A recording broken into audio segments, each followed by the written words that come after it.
Thane civil रुग्णालयात कर्मचाऱ्याला मारहाण केल्यामुळे सिव्हिल रुग्णालयात वातावरण तापले। सर्व कर्मचाऱ्यांनी एकत्र येऊन तीव्र आंदोलन केले।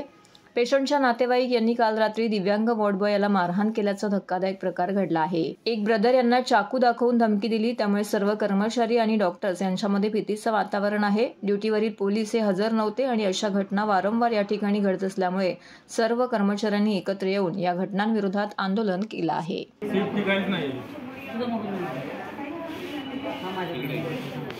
पोलीस पण नव्हते तिथं।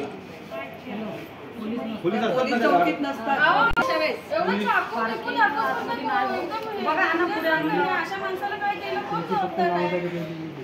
ती चौकी फक्त नुसतीच ठेवली, तिथं पोलीस अजिबात नसतात।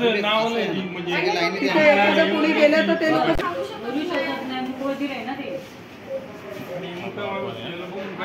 बाथरूम मध्ये नेऊन त्याला मारला गेलं म्हणजे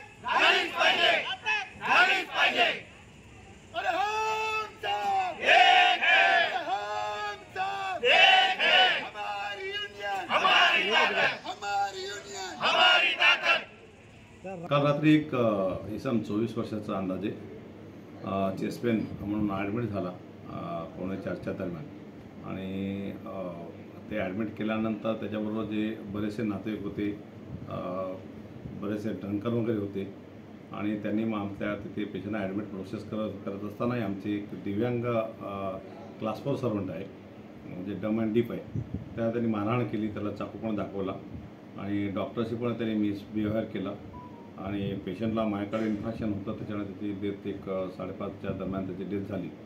पण त्याच्या आधीच त्यांनी सगळं धिंगाणा केला होता।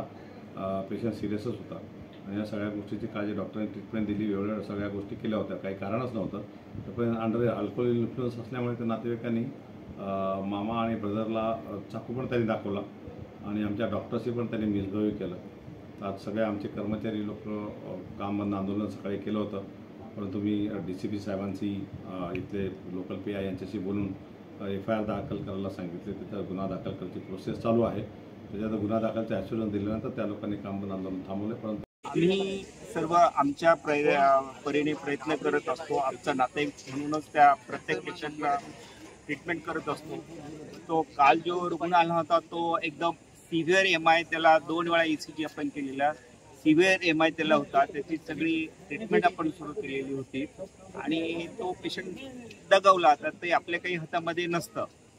पण नातेवाईकांनी चिडून आमचा जो अपंग कर्मचारी आहे त्याला खूप मारहाण केली, त्याला लिफ्टमध्ये मारहाण केली, त्याला बोलता येत नाही, तो घाबरून रात्री आता पण रडत होता, त्याला शेवटी आता आम्ही ॲडमिट केलेला आहे, तो मनाने पण खूप कसलेला आहे आणि वॉर्डमध्ये जे ब्रदर होते त्यांना नातेवाईकांनी चाकू दाखवून चाकूचा भीती दाखवलेली।